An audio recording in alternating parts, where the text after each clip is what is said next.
man, last night we had the Cavs and the Thunder. I mean the Cavs and the Celtics, which I'm gonna just run through that real quick.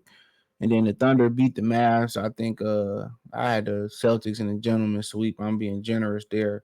And then outside of that, then I think I had the Thunder in 6 or 7. So last night we had a good one, to be honest, man. And well, not in the Cavs game, but it was a mismatch. The Cavs are just not that good. They struggle with the Orlando Magic, a team that had never been there, not too much experience on the team, and now they looking to pick up a Paul George because they looking to pick up a Paul George so they can defend and get that experience, which I don't really think that's smart, because that dude don't show up in playoff games, you know, but nonetheless, and there's nothing, a lot of the guys that the Celtics had just ain't developed, or the guy ain't developed. Isaac Okoro just, it seemed like he's shooting the ball a little bit better, but as high as they took him out of Auburn, he just ain't doing anything. And Mobley's just not dominating the game offensively. All the offensive talent in the world. This will happen when you don't force guys to play with their back to the basket.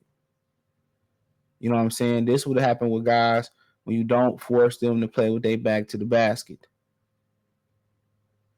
This is exactly what happened. So when you don't force these guys, to play with their back to the basket, it's hard. It's hard to be a center and be living off jump shots. And if they played through Evan Mobley, listen to me. If they played through Evan Mobley, I'm telling you, they would be more effective. And their backcourt is just too small. Boston got too many good defenders between Tatum and Brown and Drew Holiday, and Garland and Mitchell just too small. It's simple as that. Mitchell gonna ball and get his shot off, but Garland they need a bigger guard back there, and that's probably one of the reasons they moved on from Jonathan Mitchell. Because Jared Allen could have helped, not really. Karis LeVert got to score more off the bench. It's just Cleveland is just missing the development of Okoro and Mobley and a bigger guard in the backcourt with Garland or Donovan Mitchell that can defend. That's it. And then you look at, Jason Tatum. He was on cruise control last night. He was 0 for 5 for 3, but it didn't matter. He got a double-double. And Jaylen Brown carried the day with 32 points. He had, 15 quick, like the first quarter. Derek White shooting the ball well. So, the more they get in there and they get rid of the Cavaliers, they can go ahead and get that dude Porzingis healthy, and they can make a run. But my problem is they gonna have to play more of their bench, get more out of that bench. This Pritchard getting 16, that'll help, but they got to get more out of that bench. But once they get Porzingis back, Horford to move back there, and then I think they had to get more from the bench. They stagger some Brown and Tatum minutes. So my whole thing is I think they got to play Jason Tatum this offseason. So with that being said, if they don't win it this year, man, I just feel that they probably gonna break them up. So yeah, if they don't win it this year, they're probably going to break them up. So they not about to hand $350 million to Tatum, and they just gave Brown like $300 million, whatever situation may be. I don't really see that really being the case or whatever. So yeah, I don't really see that being the case. So that's just my opinion on it. But yeah, I mean, this series gonna be over quick. I think the Celtics are maybe at most they had 2 lapses and probably lose, but I think they'll have 1 lapse, and they had 1 lapse, and that'll be about it. They had 1 lapse, and maybe Cleveland can get a game.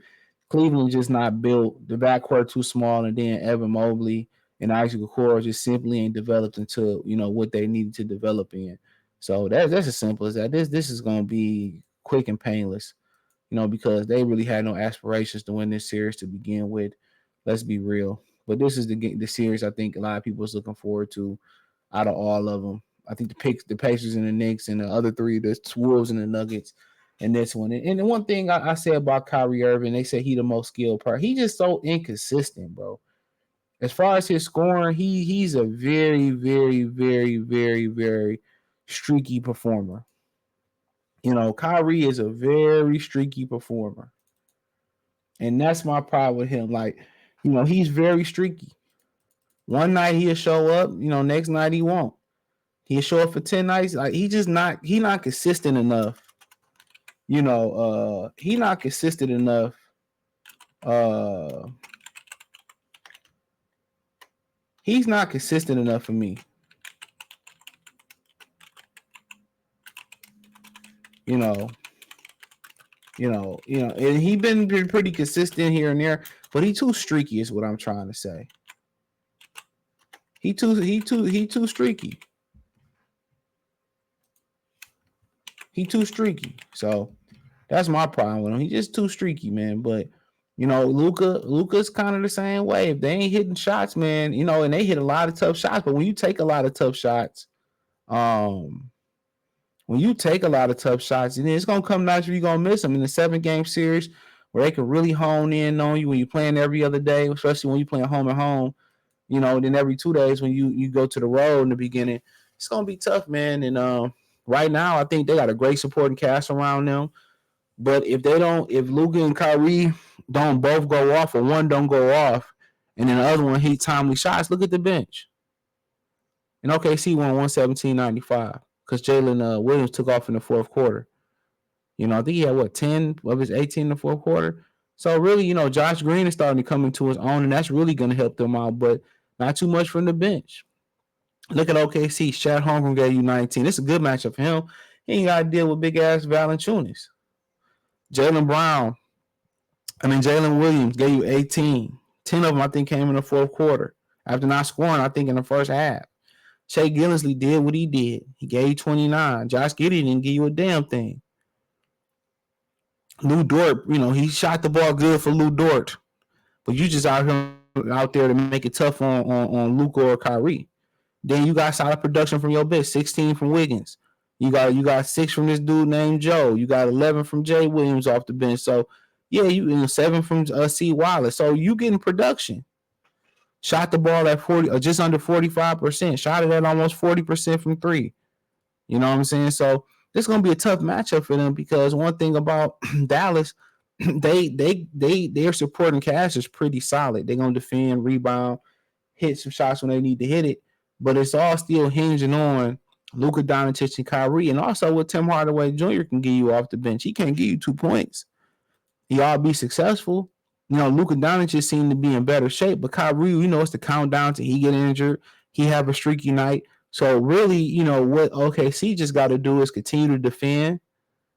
They all seem to be willing defenders like Minnesota. Defend. You know what I'm saying? Defend. And I would just say, just keep doing you. Keep playing y'all game. Y'all gonna wear them out.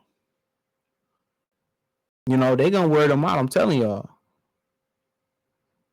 And they're just a better basketball team. And Shannon, Sharp, they're the worst number 1 seed I ever seen. Like, are you serious? Is he serious?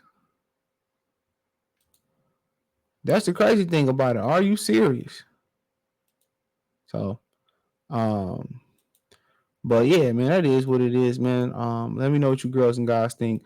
Thumbs up the video, share the video, subscribe to the channel. Next subscribe button is the bell icon button. Hit all notifications, increase your chance, get notifications. We go live or drop video. Financially, want to support the channel? Cash App $CJ Good 313, Venmo CJ Good 313, PayPal link description. Hit the link tree. Find me on Patreon. You can check that out. Spotify, Anchor, Cash App, Venmo, PayPal, Apple Podcasts, Amazon Music, Kick, Facebook, the whole 9. But I appreciate y'all. Check out the NBA Talk playlist. Peace.